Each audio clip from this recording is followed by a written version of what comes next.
Buick has just released a new little crossover, and it sets out to answer the question of, can an affordable car be cool?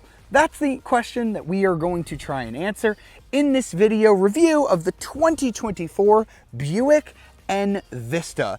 But before we get into all that, we should probably ask the question of, what the heck is a Buick Envista? Well, not to be confused with the Vista, which was a concept car from back in 2016, the Envista is now the cheapest vehicle that Buick sells. It sits below the Encore GX in their lineup, and then you also have the Envision and the Enclave above that. Buick just loves vehicles with names that start with EN. So the Envista's closest relative in the General Motors lineup is going to be the Chevy Trax. This rides on the same platform as the Chevy Trax. It's built in the same South Korean factory. It has the same engine and it has the same transmission, which we are going to talk about. But styling wise, it looks very different than the Trax. You can see that up here at the front, it has this very nose forward pointed design. This is the new face of Buick design language. So if you love this, there are going to be more Buicks that look like this. If you don't, I don't know what to tell you. It has these very sleek kind of LED running lights here. The main headlights are actually positioned lower down. The grille is going to change depending on the trim. There are only 3 trims. You've got the Preferred, which is the base. You have the Sport Touring, which is the middle trim that we're looking at here in this walk around. And then you have the Avenir trim, which is the most luxurious. I'll talk a little bit about the differences between those. We also have Buick's new logo. This is going to be appearing on all of their new models now. I think it looks a lot more modern than the old one with that stuffy circle around it.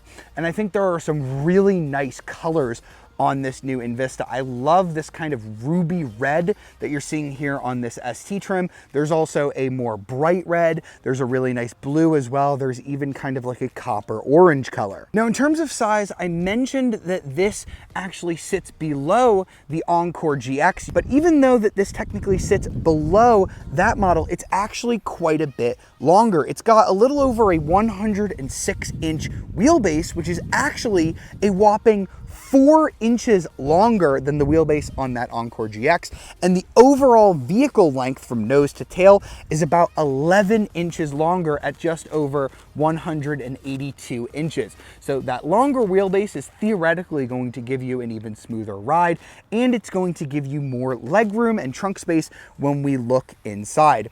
And you can see here on the side, we're looking at 18-inch black wheels on the Sport Touring trim. Those come standard on the Sport Touring trim.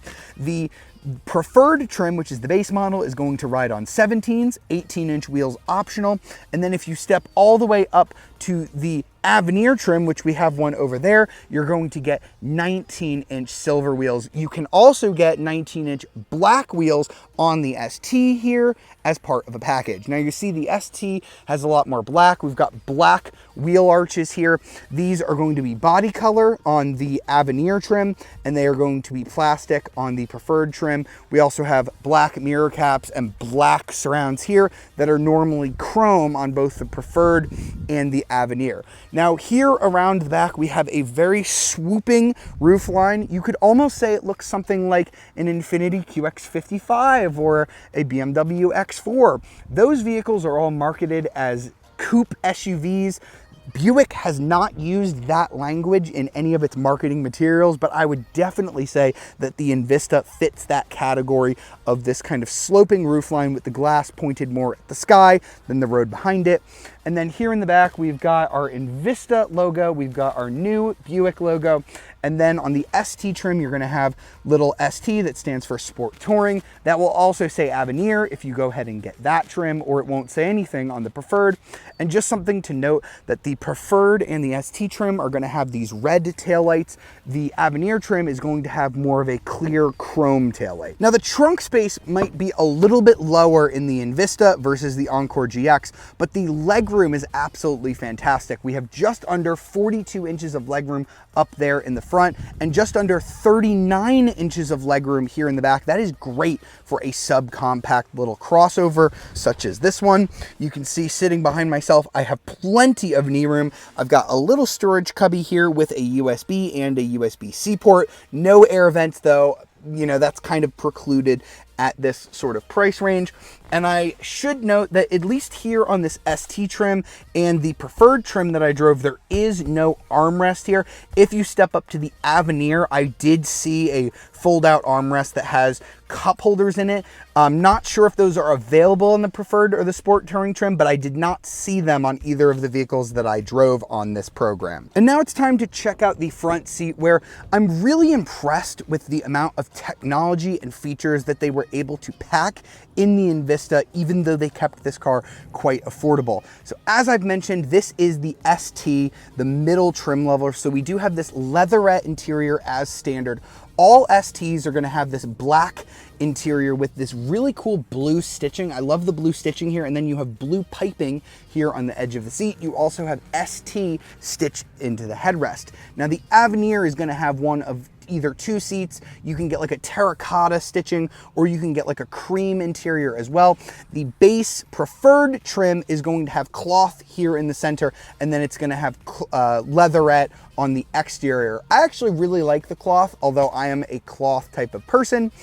So definitely look at all three trim levels when you look at the Envista.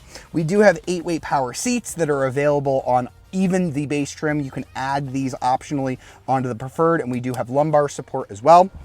I'm gonna go ahead and step on in. We've got our push button start. And now we can talk about the technology in this car, because it is pretty good at the price. Now we've got a large wraparound screen that measures 19 inches total. So we've got 11 of those inches here on this rather basic touchscreen, I do want to say. So this is the full menu. I'm having a little bit of trouble showing it on camera. It's not super bright, like it doesn't light up super brightly. And the contrast of it is not that great either. So it definitely causes some issues while I'm filming. And even in real life, I can tell you it's not that easy to see in direct sunlight.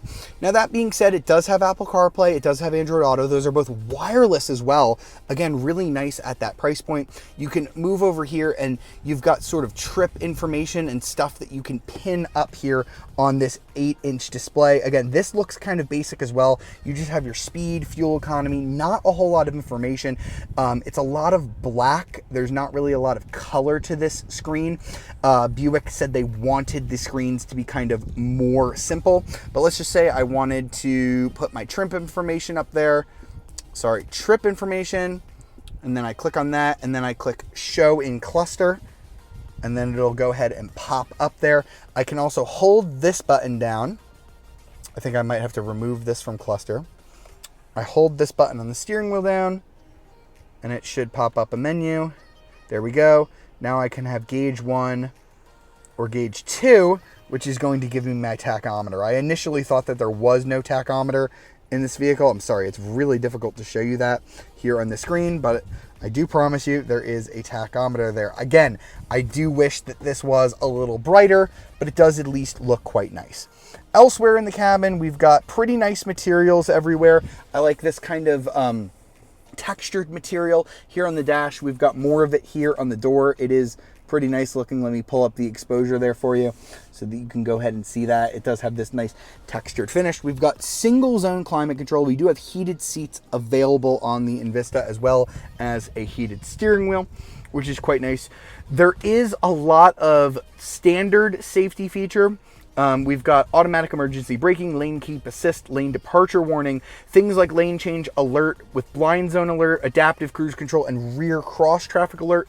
Those are all optional features. But again, all of the packages in here aren't that expensive. I think the most expensive one I've seen is like $1,200. So even if you want to add a lot of this stuff to your Envista, it is still a very affordable car. I think I saw a loaded up preferred trim that had like all of the available options, and it was still like just over $26,000. So this is a really affordable car no matter how you spec it. All right, so now let's get the Envista out on the road to see how it drives. Now, up until this point, it's been kind of a rosy picture of the Envista because this is a very stylish car, it is a very affordable car, and it has a lot of features even on the base model. But the one area where you're kind of sacrificing in order to get all of this value is under the hood, because there's only one engine option currently in the Envista, at least in the United States. It is a 1.2 liter, yes, you heard that displacement correctly, 3-cylinder engine, although it does have a turbocharger. Horsepower, not great, 137 horsepower, but the torque is actually not bad, 162 pound-feet. So this is definitely not a very fast car. Buick didn't really give me a 0 to 60 number, but it might take you around 9 seconds, maybe a little bit under that, to hit 60 miles an hour. In fact, I just slowed down. We're gonna pull out onto the very straight road here, and let's see how quick the Envista gets off the line. Ready? Little wheel spin. 4, 5, 6, 7, 8, 9. Yeah, that was about 9 seconds to hit 60, which is really not that bad. We got a little chirp off the line. I don't think this is going to be a hindrance to you if you're trying to merge onto the highway. And I don't know if you noticed, but that engine isn't really all that loud. It doesn't intrude much into the cabin, even when you have the floor, the throttle absolutely mashed down to the floor. And that's something that I cannot say for a lot of economy cars. You know, Toyota, those can happen to be pretty loud with their CVT transmissions, but this, very quiet. The little 3-cylinder does not make a whole lot of noise. Now, I should mention that in other markets, specifically China, the Envista does come with a 1.5 liter turbocharged, I believe it's a 4-cylinder engine that makes 181 horsepower and is mated to a CVT. Now, that engine is not supposed to come to the United States, but perhaps maybe in future model years, Buick could offer more engine options in this car. In China, they actually positioned this above the Encore GX. Here, it's positioned below because we can't get it with the larger 1.3 liter engine. I personally think that Buick should do a hybrid because the fuel economy is already okay. This is a very light car. It only weighs about 3,000 pounds or about 3,100 pounds in upper trims, and you'll get 28 mpg in the city, 32 mpg on the highway, and 30 combined. But just imagine if this was a hybrid, it had about 150, 160 horsepower, and you were getting about 40, 45 miles per gallon. Now we're really talking about a super compelling price, super compelling car. Even if they had to up the price so that it now started in like the mid 20s, maybe 26,000, and got up to maybe the low to mid 30s, I think that might be worth it because I think people just really want that amazing fuel economy. Now, this is pretty good, but it is beat by a few other vehicles in the segment, like the Nissan Kicks and the Toyota Corolla Cross Hybrid. In terms of the transmission, we only have one option here. It's a 6-speed automatic, sending power to the front wheels. You cannot get all-wheel drive on the Envista, at least not currently, or not in any of the other markets as well. And this 6-speed is definitely not my favorite. The thing is, though, it is quite responsive. I'm gonna go ahead and put my foot down. And because there are only 6 gears, it jumps down very quickly if you do need a quick burst of acceleration. And although the horsepower is low, once you're moving and you're not really trying to accelerate from a stop, the torque is usually enough that you only need about 1 downshift, and it'll very quickly get you up to speed, and it doesn't really stir up much of a fuss if you need to pass people. So the transmission, definitely not my favorite. I actually prefer the CVT that is used in the Encore GX, but Buick told me that they used the 6-speed automatic because it helped them get that very, very low entry price on the Envista. And in terms of how the car drives, you definitely don't come looking for a very sporty vehicle here. The steering is very light. There is not a ton of feedback to it. You can get an independent rear suspension on this ST trim if you get the optional 19-inch wheels. The 18-inch wheel model and the preferred trim are both going to have a torsion beam. Both this ST with the 19s and the top Avenir trim are going to have that independent Watts link suspension. Does it make a huge difference? I don't know. To the people shopping in this segment, I'm going to go ahead and say not really. But the ride is very good on both models. We've been driving around some choppy Detroit roads over the past 2 days, and I think the ride is quite good. It is not super loud on the highway, so this is a very nice daily driver, and I wouldn't mind taking a road trip in it either. All right, so that was the 2024 Buick Envista. As I alluded to at the beginning of this video, this is now the most affordable Buick that money can buy. The preferred trim is gonna start at just $23,500, and that is with destination included. This ST trim that we looked at in the walk around is about $25,000, and the fully loaded Avenir trim is just under 30 grand. Of course, you can add options to all of those. So let's focus on what's good and what's bad about the Envista. I happen to really like the styling. I think this is a very affordable way to get into a crossover coupe that usually costs a lot more. You also get the Buick badge, which is a little bit more luxurious than something like a Chevy or a Toyota, but it is at an affordable price. The technology is actually surprisingly good. I wish the screens were a little bit brighter. And the performance, this is definitely a slow car. If you like to have a lot of performance under your foot, this is definitely not the car for you. But anyway, let me know in the comments what you think of the new Envista. If you enjoyed this video, be sure to like, subscribe, and ring that notification bell to be alerted of our latest videos. And if you want to read more about the 2024 Buick Envista, be sure to check out carbuzz.com. I'll see you next time.